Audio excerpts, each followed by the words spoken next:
Boa noite, meus queridos. Que a graça, a paz e o amor de Deus esteja com você, também com a sua família.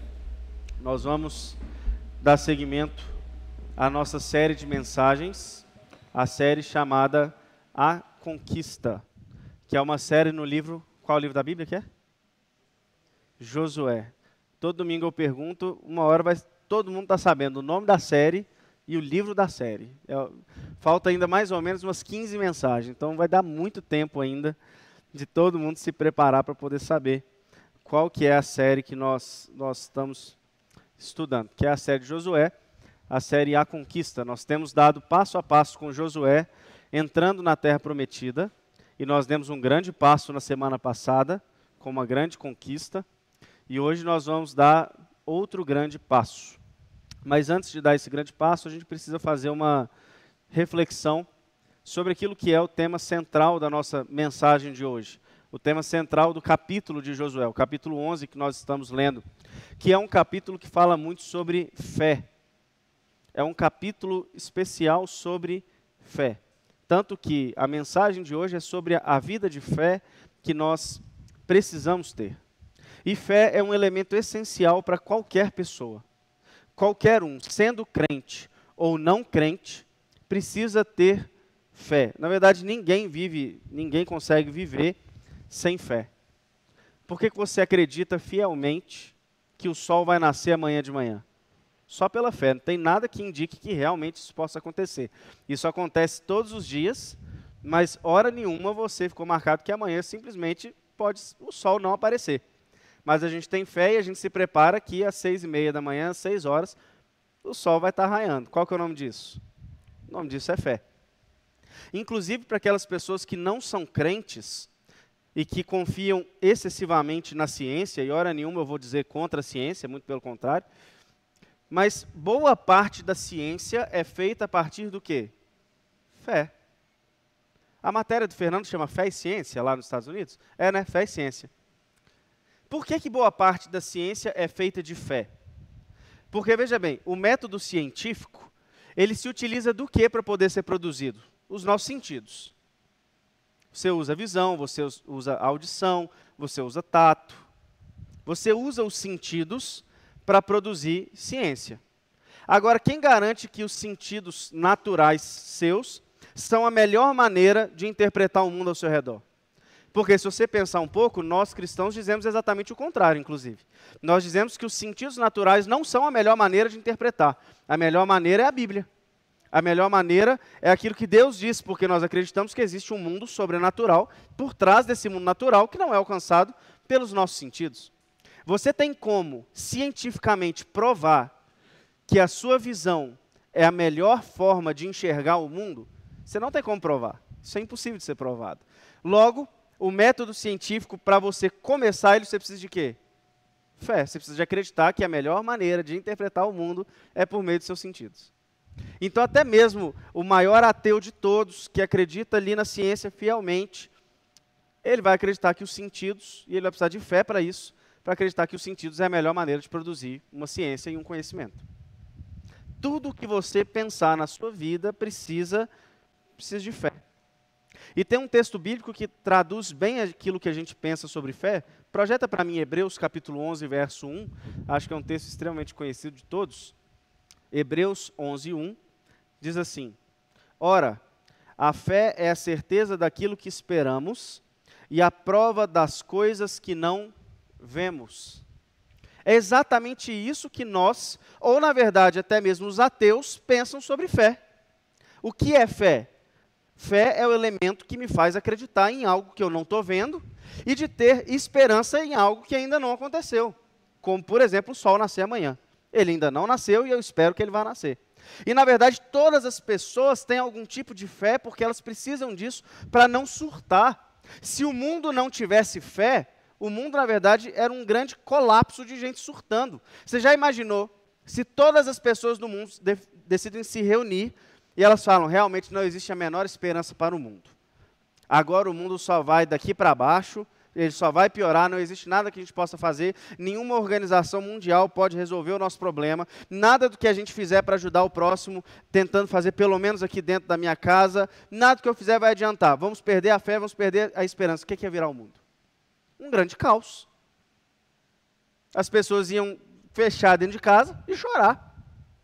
Porque o que resta para o mundo sem a fé de que amanhã será algo diferente, melhor, a fé de que é possível mudar o mundo? O que seria do mundo sem isso?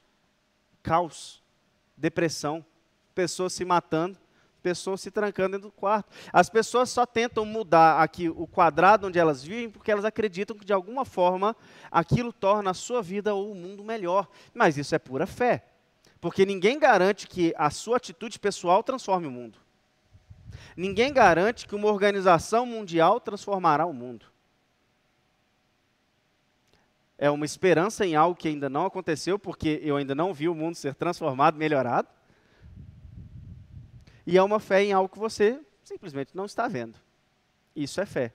Agora, nós cristãos, nós também temos uma fé muito forte, uma fé muito firme. Nós acreditamos em coisas que nós não vemos, coisas que nós apenas sentimos. Não é verdade? Hoje não tem aqui ninguém que é visitante. Todos os que estão aqui hoje, eu sei o nome, todos que estão aqui hoje tomaram a ceia, todos são batizados, inclusive, até onde eu percebo aqui do meu olhar.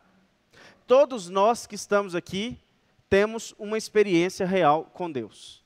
Estou falando nós aqui, realmente nós, porque eu conheço todo mundo que está aqui. Se tivesse alguém não crente aqui, eu ia ter que mostrar para a pessoa que nós temos uma experiência. Isso não precisa para nós. Todos nós já provamos de Cristo. Nós conhecemos Deus, nós sabemos, vocês sabem daquilo que eu estou dizendo. Porque o cristianismo não é algo que se vê, mas é algo que se percebe lá na alma, lá no íntimo do coração. A ação de Cristo na sua vida é algo no íntimo do seu coração e da sua mente. Um poder sobrenatural, uma vontade de lutar contra o pecado, inexplicável.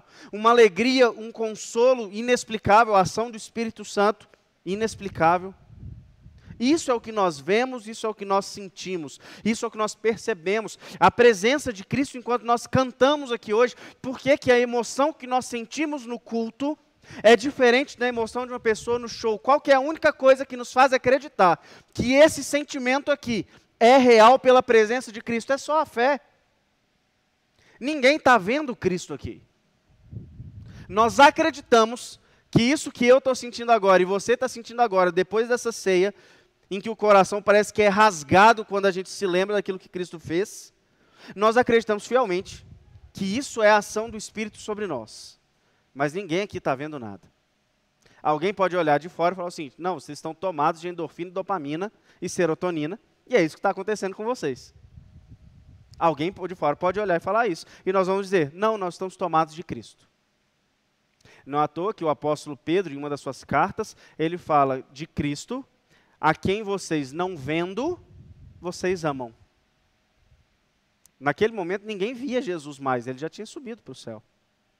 Mas aquele povo amava Cristo, como nós amamos a Jesus, a quem não vemos.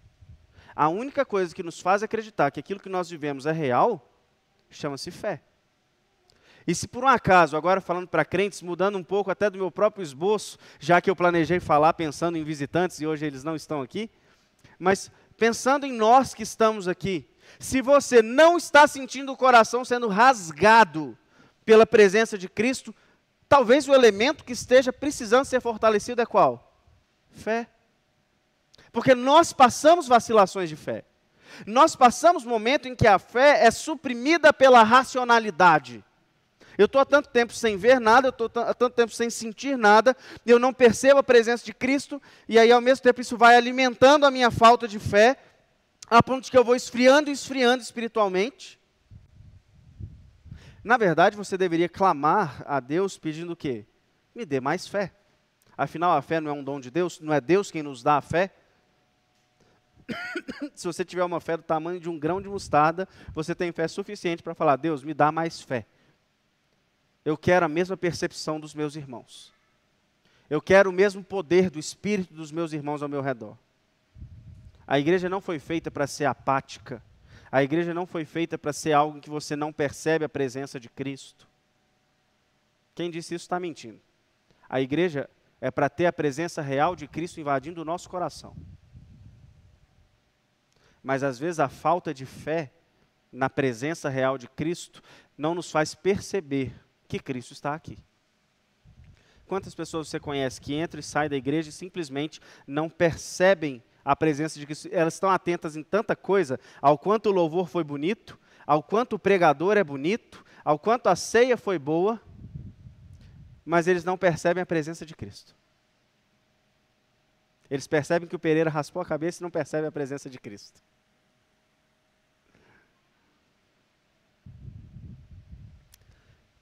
Falta de fé. Aumenta a minha fé, Senhor. Aumenta a minha fé. Nós cremos nisso, nós cremos num Cristo que voltará, nós cremos num Cristo que removerá todo o pecado do mundo. Nós cremos num Cristo que vai dar um jeito nesse mundo. Isso não aconteceu. Qual que é a única garantia que nós temos de que Cristo vai voltar e de que Ele vai, de fato, limpar o mundo inteiro? Só tem uma garantia. Ele falou que ia fazer isso. Essa é a única garantia. Ele falou que ia fazer isso. Nós só cremos porque cremos no que Ele falou. Lógico que com isso vem o seu poder de morrer e ressuscitar, vem tudo o que Ele fez que confirma as suas palavras, mas no fim, nós só temos aquilo que Ele falou. O fato é, todo mundo tem fé. Todo mundo experimenta algum tipo de fé. Nós depositamos essa fé em Jesus. Aqueles que não são crentes depositam a sua fé em outras religiões. Os ateus depositam nas organizações humanas, na sabedoria humana, na racionalidade humana, na ciência humana, mas todo mundo tem fé. A ciência é um grande passo de fé. E quando nós olhamos para a história que nós vamos ler agora, a história de Josué, capítulo 11, talvez no início, na hora da leitura, você não vai perceber que é uma história sobre fé, mas eu vou te contar que é. É uma história sobre fé. Aqui, nesse texto, eu quero que você olhe comigo para ele, porque o meu objetivo é que você saia daqui com a fé revigorada, com um desejo intenso de se lançar aos braços do Senhor, como nós cantamos no primeiro louvor, e viver uma vida dependente totalmente do Senhor Jesus. Uma vida de fé. Lê comigo esse texto, Josué capítulo 11 inteiro, do verso 1 até o verso 23, vai ser projetado aqui, diz assim: Quando Jabim, rei de Azor, soube disso, enviou mensagem a Jobabe, rei de Madom, aos reis de Sinrom e Aquisaf, e aos reis do norte que viviam nas montanhas, na Arabá, ao sul de Quinerete, de Cefelá, de Nafote-dor, a oeste, aos cananeus a leste e a oeste, aos amorreus, aos hititas, aos ferezeus, aos jebuseus das montanhas e aos heveus do sopé de Hermon, na região de Mispá. Saíram com todas as suas tropas, um exército imenso, tão numeroso como a areia da praia, além de um grande número de cavalos e carros. Todos esses reis se reuniram e acamparam junto às águas de Merom, para lutar contra Israel. E o Senhor disse a Josué: Não tenha medo deles, porque amanhã, a esta hora, entregarei todos mortos a Israel. A você cabe cortar os tendões dos cavalos deles e queimar os seus carros. Josué e todo o seu exército os surpreenderam junto às águas de Merom e os atacaram. E o Senhor os entregou nas mãos de Israel, que os derrotou e os perseguiu até Sidom, a grande, até Misrefote-Maim e até o vale de Mispá, a leste. Eles os mataram sem deixar sobrevivente algum. Josué os tratou como o Senhor lhe tinha ordenado. Cortou os tendões dos seus cavalos e queimou os seus carros. Na mesma ocasião, Josué voltou, conquistou Azor e matou seu rei à espada. Azor tinha sido a capital de todos esses reinos. Matou à espada todos os que nela estavam. Exterminou-os totalmente, sem poupar nada que respirasse, e incendiou Azor. Josué conquistou todas essas cidades e matou à espada os reis que as governavam. Destruiu-as totalmente, como Moisés, servo do Senhor, tinha ordenado. Contudo, Israel não incendiou nenhuma das cidades construídas nas colinas, com exceção de Azor, que Josué incendiou. Os israelitas tomaram posse de todos os despojos e dos animais dessas cidades, mas mataram todo o povo à espada, até exterminá-lo completamente, sem poupar ninguém. Tudo o que o Senhor tinha ordenado ao seu servo Moisés, Moisés ordenou a Josué, e Josué obedeceu, sem deixar de cumprir nada de tudo o que o Senhor tinha ordenado a Moisés.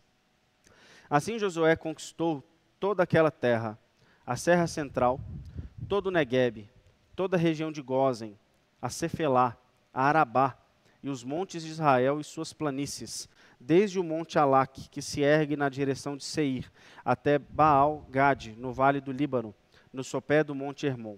Ele capturou todos os seus reis e os matou. Josué guerreou contra todos esses reis por muito tempo. Com exceção dos heveus que viviam em Gibeon, nenhuma cidade fez paz com os israelitas, que a todas conquistou em combate. Pois foi o próprio Senhor que endureceu seus corações para guerrearem contra Israel, para que ele os destruísse totalmente, exterminando-os sem misericórdia, como o Senhor tinha ordenado a Moisés. Naquela ocasião, Josué exterminou os Enaquins dos montes de Hebron, de Debir e de Anabe, de todos os montes de Judá e de Israel. Josué destruiu-os totalmente e também as suas cidades. Nenhum Enaquim foi deixado vivo no território israelita. Somente em Gaza, em Gate e em Asdod é que alguns sobreviveram. Foi assim que Josué conquistou toda a terra, conforme o Senhor tinha dito a Moisés, e deu-a por herança a Israel, repartindo-a entre as suas tribos, e a terra teve descanso da guerra. Vamos orar? Vamos pedir para que Deus fale ao nosso coração?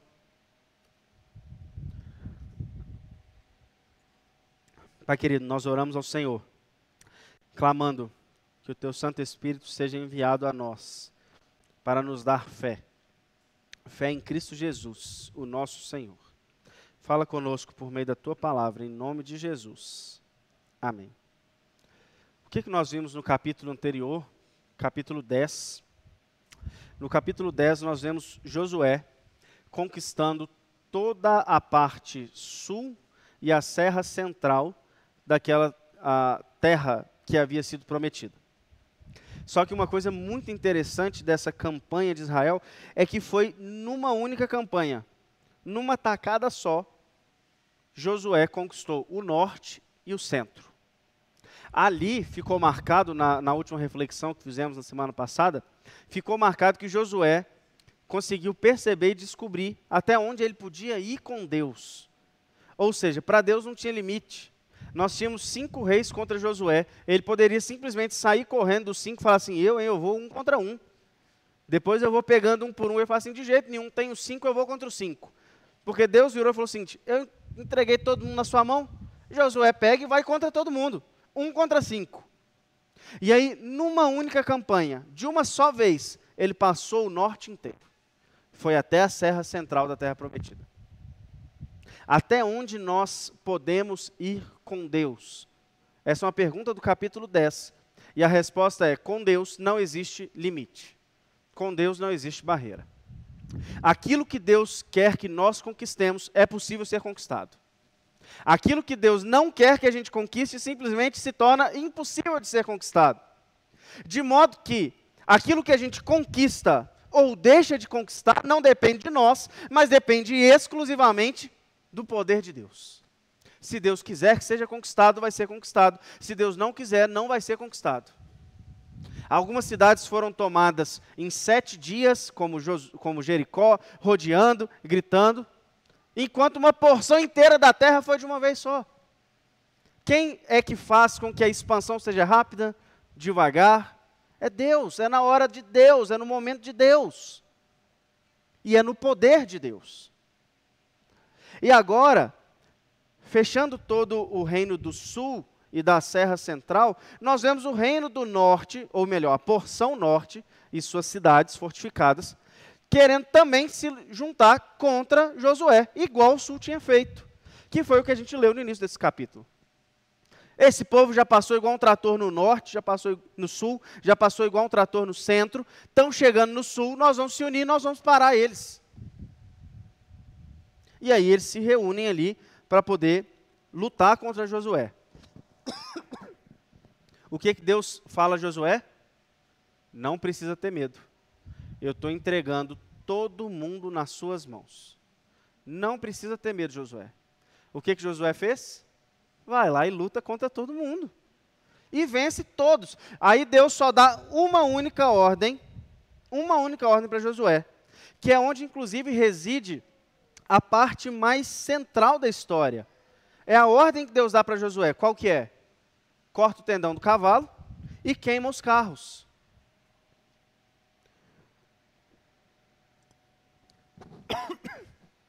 Corta os tendões dos cavalos e queimem os carros.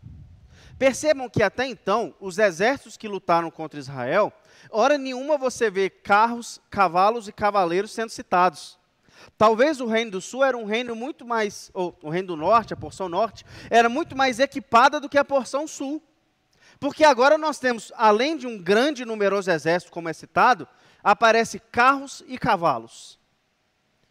Olha só como que a ordem de Deus vai na contramão do que qualquer líder pensaria. Se você vence um exército e esse exército tem um armamento melhor do que o seu, o que você faz com um armamento melhor? Você incorpora no seu exército, isso é óbvio. Israel não tinha carros, cavalos e cavaleiros nesse momento. E simplesmente agora Deus fala, eu vou te entregar um exército inteiro na sua mão, você vai dominar sobre todos, Josué. O que Josué tem a fazer com isso? Vou pegar todos os carros, vou pegar todos os cavalos. Isso é o que o bom senso diria. Isso, na verdade, é o que qualquer rei diria ou faria. Alguma criança fez isso, já voltou. De novo. Qualquer rei com bom senso faria. E, na verdade, Josué só não podia fazer porque Deus falou para não fazer, porque não teria problema algum. Não existiria nenhum pecado nele equipar o seu exército com carros e com cavalos. Isso, na verdade, seria até lógico. Porque isso tornaria, teoricamente, o exército de Israel um exército mais forte do que ele já era. Se sem carro e sem cavalo, eles dominaram toda aquela terra, até onde que eles iriam agora com carro e cavalo? Ia virar maior do que a Babilônia de tempos depois. Aquele exército meia boca de Israel, com carro e cavalo, virava um exército imparável. A minha pergunta é, será? Será que Israel se tornaria mais forte por ampliar o seu armamento? Porque o que a gente vê na história da conquista é justamente o contrário. Nós vemos que Israel talvez ficaria mais fraco do que forte. Afinal, qual foi o momento que Israel usou armas pesadas para fazer alguma conquista? Nenhum. Qual foi a arma que eles usaram para derrubar o muro de Jericó? Grito. Grito. Eles gritaram e caiu o negócio, o muro. Simplesmente eles não precisavam daquilo.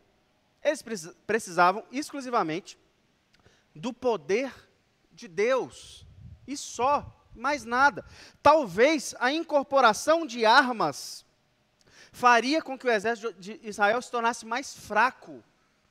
O que aconteceu com Israel no momento em que confiou em si mesmo e tentou atacar uma cidade pequena chamada Ai? Perdeu. No momento que Israel esqueceu de perguntar para Deus, manda lá uns 3.000 homens que dá tudo certo. Perderam. Porque não é o exército em si que ganha ou perde a guerra. É o próprio Deus quem ganha ou perde uma guerra. No caso aqui, obviamente, não Deus perdendo, mas o exército perdendo por se afastar de Deus. É Deus quem determina a vitória ou a derrota de Israel. Agora, se Israel incorpora aquilo, a chance é de que eles olhem para aquilo e passem a confiar menos em Deus. Porque agora tem carro, agora tem cavalo. O que Deus está dizendo é, Deus está olhando para Josué, falando o seguinte, Josué, não deixa de viver pela fé. Isso, de fato, é o que está sendo dito a Josué. Não deixa de viver pela fé. Corta o tendão do cavalo, queima esses carros, não coloque isso no exército, porque você simplesmente não precisa disso. Josué, você precisa confiar só na palavra de Deus. Você não precisa do carro, você não precisa do cavalo. Corta esse tendão, deixa esse negócio para lá. continua vivendo pela fé. Porque, afinal de contas, foi somente pela fé que o exército de Israel chegou até ali. Tanto a parte sul quanto a parte norte inteira foram conquistadas exclusivamente pela fé e mais nada. Mas é curioso, só abrindo um parênteses aqui, como que nós também vivemos experiências e experiências de fé, como conquistar do sul até o norte, mas se a gente colocar uma arma no nosso exército, parece que a gente esquece tudo que ficou para trás. Nós temos uma facilidade incrível de largar a vida de fé e confiar em carros e cavalos que nós incorporamos ao nosso exército. Mesmo tendo, tem 30 anos que eu sou crente, tem 30 anos de experiência com Deus. Terminei o doutorado, agora ninguém me para. Até aqui não parou, gente. Nunca precisou do negócio para dar certo. Não, agora eu passei num concurso público, agora eu sustento a minha família. Sempre sustentou. Por que é agora que vai? Porque cada vez que nós incorporamos algo ao nosso exército, nós temos uma propensão terrível a largar a vida de fé e confiar naquilo que nós conquistamos. Isso é nosso, isso faz parte do coração pecaminoso. Quem é que não tem 500 experiências para contar com Deus, mas tem hora que se esquece da fé, vive uma vida racional com as armas que você mesmo desenvolveu e confia que é aquilo que sustenta a sua vida? Todos nós, todos os crentes vivem isso. Por isso que a gente precisa ler esse texto e ser lembrado. Vai lá cortar o tendão do cavalo que você está tentando amarrar. Vai lá queimar o carro que você está tentando utilizar para ganhar a guerra. Vai viver uma vida de fé. Ainda o Salmo não tinha sido escrito aqui, o Salmo de número 20, no versículo 7. Esse Salmo não tinha sido escrito, mas Israel aqui já tem plena consciência desse Salmo. Acredito que todo mundo conhece esse Salmo. Vamos ler juntos? Alguns confiam em carros, outros em cavalos, mas nós confiamos no nome do Senhor, nosso Deus. Parece que foi sempre a mesma coisa. Uns confiam em carros, outros em cavalos, nós, porém, confiamos no Senhor, nosso Deus. Nossa fé está depositada no Senhor, o nosso Deus. Nós precisamos cortar, muitas vezes, tendões e carros, porque eles nos atrapalham na vida de fé. O capítulo 11 de Hebreus, ele é um capítulo que eu acredito que até a Sociedade Bíblica coloca a Galeria da Fé como título, não é? Porque nós vemos histórias de fé. No versículo 7, por exemplo, nós temos a história de Noé, que diz assim, Hebreus 11, 7. Pela fé, Noé, quando avisado a respeito de coisas que ainda não se viam, movido por santo temor, construiu uma arca para salvar sua família. Por meio da fé, ele condenou o mundo e tornou-se herdeiro da justiça que é segundo a fé. Se você fosse traduzir em uma só palavra aquilo que Noé era para o seu mundo, qual palavra seria essa? Doido. Maluco. Doido. Que homem sã consciência está construindo uma arca? Você ficou doido. Não, mas eu ouvi uma voz do céu dizendo, você ouviu uma, olha o que você está falando, Noé. Você está dizendo que você ouviu uma voz mandando você construir um barco, Noé. Você ficou maluco. O texto de Hebreus diz que ele foi movido por santo temor. Fé. Um santo temor à voz de Deus. O mundo dizia exatamente o contrário. Nunca tinha chovido, não tinha a menor possibilidade de chover, não era essa, assim, é mais fácil o sol nascer amanhã do que chover naquela época. Inundar o mundo, que dirá? E simplesmente, tem um homem fazendo um barco. Noé, você é maluco. Mas a maluquice de Noé está respaldada pelo quê? Pela fé.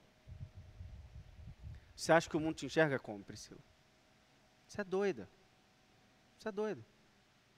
Todos vocês que estão sentados aqui, aos olhos do mundo, você é doido. Você é maluco. É isso que o mundo pensa de você. Eu sou doido. Inclusive, eu estou me lembrando agora, enquanto eu falo isso, daquilo que falaram quando eu larguei o mestrado para ir para o seminário. Porque eu ia entrar no mestrado, na época eu tinha terminado a faculdade, né? E aí eu falei, não, vou fazer o mestrado, não, eu vou fazer seminário, vou virar pastor. E aí, teve uma vez que um conhecido meu da época da faculdade me encontrou na rua aqui em Uberlândia, falou assim, você não sabe o que estão falando de você. Eu falei, o que estão falando de mim? Não, inventaram uma história aí que você largou o mestrado para ir fazer o seminário. Eu falei, rapaz, mas que história doida, não é? Não, estão dizendo que você ficou doido, foi fazer o seminário. Eu falei, pois é, acho que eu fiquei. Mas todo mundo ficou, porque todos nós abrimos mão de alguma coisa para estar aqui. Inclusive agora, você poderia estar fazendo outra coisa e você está aqui. Todos nós abrimos mão de tantas coisas no mundo para estarmos na presença de Deus. Para o mundo, isso não passa de maluquice, doideira. O que nos mantém? Fé. Outra história, continuando aqui o verso 8 do capítulo 11, ainda a história de Abraão, diz assim: pela fé, Abraão, quando chamado, obedeceu e dirigiu-se a um lugar que mais tarde receberia como herança, embora não soubesse para onde estava indo. Pela fé, peregrinou na terra prometida como se estivesse em terra estranha. Viveu em tendas, bem como Isaque e Jacó, co-herdeiros da mesma promessa. Pois ele esperava a cidade que tem alicerces, cujo arquiteto e edificador é Deus. Pela fé, Abraão e também a própria Sara, apesar de estéril e avançada em idade, recebeu poder para gerar um filho, porque considerou fiel aquele que lhe havia feito a promessa. Pulando para o verso 17, pela fé Abraão, quando Deus o pôs à prova, ofereceu Isaque como sacrifício. Aquele que havia recebido as promessas estava a ponto de sacrificar o seu único filho, embora Deus lhe tivesse dito, por meio de Isaque, a sua descendência será considerada. Abraão levou em conta que Deus pode ressuscitar os mortos e figuradamente recebeu Isaque de volta dentre os mortos. Agora imagina você sendo Abraão, tem uma promessa de Deus dizendo, de Isaque vai vir a descendência. De repente Deus fala, agora você mata Isaque. Mas isso não faz o menor sentido. O que Abraão fez? Ele ia matar Isaque. Gente, alguém tem dúvida que Abraão ia matar aquele menino? Ele ia matar aquele menino. E aí o autor de Hebreus explica o seguinte, ele acreditava até que o menino ressuscitaria se fosse preciso. Tamanha a fé de Abraão. Essa precisa ser a nossa fé. Às vezes Deus nos manda para lugares, para situações, e a gente fala, mas isso não faz o menor sentido. Mas se naquele meio Deus precisar ressuscitar mortos, para que aquilo que é a promessa se cumpra, você fica tranquilo. Nossa função é só obediência, e obediência vem por meio da fé. Obedecer a Deus sempre é um passo de fé, porque nós nem sempre ou quase nunca entendemos os planos de Deus e aquilo que Ele tem para nós. Quem é que entende totalmente o que Deus está fazendo? Tem hora que você fala assim, os pontos não estão batendo, mas parece que eu tenho que fazer. Aliás, várias vezes parece que os pontos não estão batendo. A única pessoa que sabe onde é que aquilo vai chegar é o próprio Deus. E a única coisa que você precisa fazer é caminhar por fé naquilo que Deus tem mandado, no caminho que Ele tem mandado seguir. Assim como Abraão fez aqui. A gente poderia ler o capítulo 11 inteiro. Nós veríamos a fé de Moisés, fé de Abel, tantos outros mártires, tantos outros que viveram pela fé. Mas o resumo desse capítulo 11 de Hebreus que eu citei, é o mesmo do capítulo 11 de Josué. Nós temos que viver pela fé. E viver pela fé significa viver não por aquilo que vemos, mas em obediência àquilo que o nosso Deus manda, mesmo que isso não faça o menor sentido. Viver pela fé significa abandonar ferramentas humanas para que Deus seja o único autor das nossas vitórias. Isso é viver pela fé. Nós somos convidados, quando a gente olha para esse texto, nós somos convidados a dar um passo de fé, porque muitas vezes nós nos esquecemos disso. Nós passamos a nos armar com nossas próprias armas e esquecemos de viver pela fé. Quais são as armas do mundo que eles tanto se armam? Existem armas malignas. O mundo se arma, por exemplo, da sensualidade, da desonestidade, da trapaça, para poder obter uma conquista. Acredite, tem gente que se diz crente E eu não conheço vocês no trabalho, na casa de vocês. Não conheço todos. Mas vai saber se um de vocês não está usando de artifícios malignos para conseguir conquistas. Quem sabe, às vezes, não é você quem está utilizando de trapaça para poder crescer no trabalho. Eu não sei o que vocês fazem lá o tempo todo. Se for, eu só tenho um recado. Você não precisa disso. Você não precisa disso. Talvez você fale assim, não, de jeito nenhum, não tem ninguém que faz isso aqui não. E eu acredito que não tenha ninguém que faça isso aqui. Mas talvez alguém na internet. Você não precisa disso. Mas talvez o misticismo possa ser a arma que você usa para se confortar. Eu também nunca entrei no Instagram de todo mundo que está aqui. Mas eu já entrei em muito Instagram de crente que fala o quê? Cristão aquariano. Nunca aconteceu com você? Cristão de peixes né? Sim. Cristão e peixes. O que é isso? Misticismo. Esses dias eu vi um recorte, e eu acho que a moça era do BBB, Big Brother Brasil. Mas eu desconheço o nome dela, graças a Deus. Mas eu vi o recorte, eu acho que era o Big Brother. A menina estava chorando, desesperada, compulsivamente. E ela estava desabafando sobre a família dela, falando assim, não, minha família nunca deu certo. Eu sou aquariana e minha mãe é geminiana.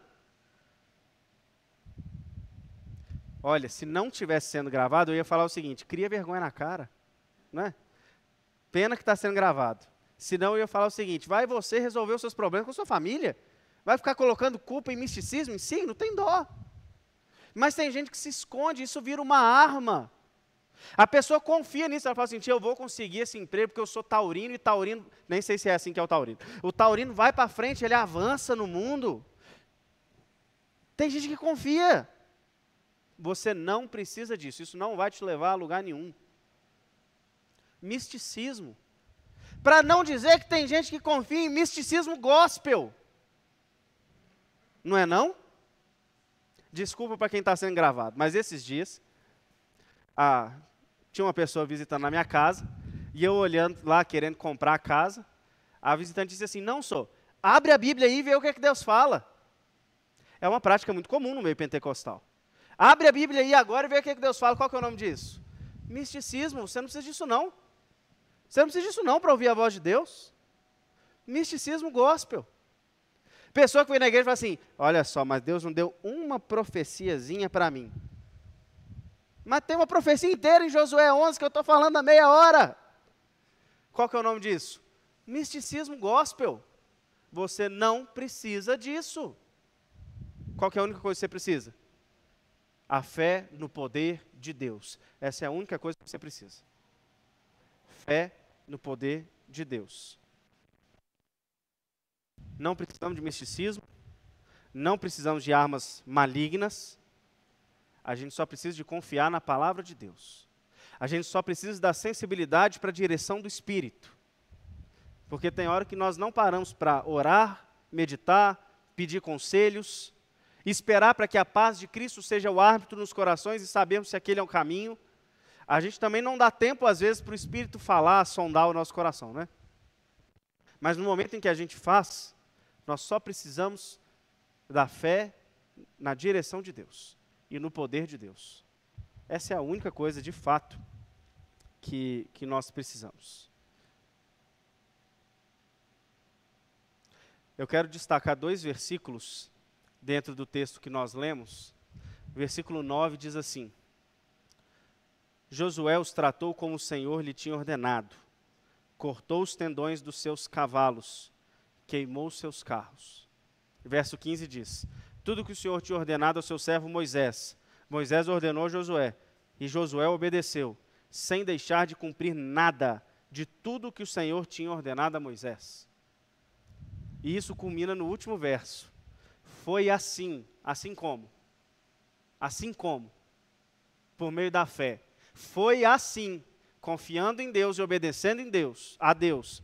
Foi assim que Josué conquistou toda a terra. Não foi com carro, não foi com cavalo, não foi nem com espada, para te falar a verdade. Foi assim, obedecendo tudo que foi ordenado, cortando os carros, os cavalos, queimando os carros. Foi assim que Josué conquistou toda a terra, conforme o Senhor tinha dito a Moisés. e deu-a por herança a Israel, repartindo-a entre suas tribos, e a terra teve descanso da guerra. Foi assim. É assim que Deus pode te levar a grandes conquistas. No lar, no trabalho, espirituais, conquistas para a igreja. Como? Por meio exclusivamente da fé e da obediência a Deus. Eu queria que você olhasse comigo e pensasse algumas coisas rápidas para a gente finalizar essa reflexão. A primeira delas, e a mais óbvia de todas, você já deve ter percebido isso, mas eu não posso deixar de dizer claramente que esse texto está te convidando a dar um passo de fé. Para você que já é crente e muitas vezes não tem vivido a plenitude de fé, para que você viva, você precisa dar um passo de fé. Você precisa botar o pezinho na água para saber se ela é fria ou não é. Precisa dar um passo de fé. E eu vou te dizer uma coisa. Deus permite que nós façamos prova com Ele. Deus não permite que a gente faça tentação. Não tentarás o Senhor teu Deus. Agora, não provás é outra coisa. Deus não falou que não vai faltar nada na sua casa se você caminhar esse caminho? Então caminhe e vê se falta. Vai lá. Faça essa prova com Deus. Deus não falou que ia suprir toda a sua família, toda a sua vida, se você entregasse a vida inteira. Então entregue e vê o que acontece. Faz essa prova com Deus, mas dê esse passo de fé. Tem que dar o passo de fé. Esse texto está convidando para dar esse passo de fé. Para dar esse passo de fé, você tem que fazer uma outra reflexão. Quais são os cavalos e os carros que se interpõem entre você e uma vida de fé? É uma racionalidade extrema? Não sei. É talvez o seu dinheiro, sua fama ou coisas do tipo? Também não sei. Em que você tem se segurado, materialmente falando, pessoas ou coisas que te impedem de viver pela fé? Tudo aquilo que você deposita sua confiança, significa que você não está depositando em Deus. Quais são os carros que precisam ser queimados? Uma vez que você queima o carro, você não tem como voltar para recuperar ele, não é? Tem coisa que você tem que só cortar e falar assim, não, isso aqui sai da minha vida. Pronto, tem coisa que precisa ser queimada. Calma, ninguém precisa queimar o dinheiro, fica tranquilo. Mas precisa parar de confiar nele. Precisa parar de confiar nessas coisas. Precisamos confiar exclusivamente em Deus. Outra coisa que você precisa olhar a partir desse texto e da meditação que nós fizemos, dá uma olhada nas testemunhas ao redor. Aqui eu já disse, aqui é todo mundo crente, a gente se conhece. Você conhece a história um dos outros? Tem um momento da nossa igreja que acontece 3 vezes no ano, a gente chama de momento de integração, no domingo pela manhã. Às 10 horas da manhã, nós contamos toda a nossa experiência do semestre, ou melhor, dos 4 meses anteriores ali. É o momento que a gente conhece as histórias de fé. Olha as testemunhas, olha o que Deus está fazendo. Olha o que Deus está fazendo na vida do Rafael, Pereira, Fiuza, na minha, Fernando, Moisés. Olha o que Deus está fazendo. Nós temos aqui, como diria Hebreus, aqui hoje, nós temos uma nuvem de testemunhas. Quantas pessoas tem aqui, ô Luquita? Lucas Schettini, diácono. Quantas pessoas tem aqui hoje? 43 histórias de fé para você ouvir. 43 histórias de fé para você ouvir. E quando eu digo 43, eu estou incluindo o Pedro. Só que quem vai contar é o Thales. Mas já tem história de fé para contar. Você tem uma nuvem de testemunhas ao seu redor. Ouça as testemunhas. Ouça aquilo que Deus tem feito. Veja aquilo que Deus tem feito. Isso fortalece a sua fé. Saber o que Deus tem feito na vida dos seus irmãos. E saiba de uma coisa. Projeta, por favor, 1 de Pedro, capítulo 1, verso 7, diz assim. 1 de Pedro 1, 7. Assim acontece para que fique comprovado que a fé que vocês têm, muito mais valiosa do que o ouro que perece, mesmo que refinado pelo fogo, é genuína e resultará em louvor, glória e honra quando Jesus Cristo for revelado. Coloca uma coisa na sua cabeça. A sua fé será provada. Deus vai provar a sua fé. Não para que ela vá por água abaixo, mas pelo contrário. A fé é provada porque no meio da provação da fé, nós conhecemos mais ao nosso Deus. É no momento em que Deus aparentemente nos desampara de tudo ao redor, em que nós conhecemos mais o Deus a quem servimos.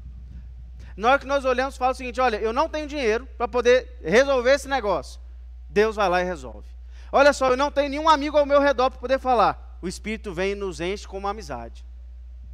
É no momento da provação da fé que a fé é refinada, como que passando pelo fogo, e purificada, como ouro refinado pelo fogo. É no momento da provação da fé que nós conhecemos mais o Deus a quem servimos. Não tenha medo da sua fé sendo provada. Você pode cortar os seus cavalos, queimar seus carros tranquilamente. A fé de Josué foi provada. Vá lá você lutar contra 5 reis do norte. Isso é uma provação da fé, vai lá. Às vezes os reis vão vir contra você, fique tranquilo. É só a sua fé sendo provada. Mas o texto que diz que a gente nunca viu o justo mendigar o pão, ele continua valendo. O texto que a gente vê de que os crentes nunca são desamparados por Deus, ele continua valendo. Pode ter certeza de uma coisa: a nossa vida é uma vida vivida pela fé. E eu quero que você saia daqui hoje cortando cavalos e queimando carros para viver uma vida de fé.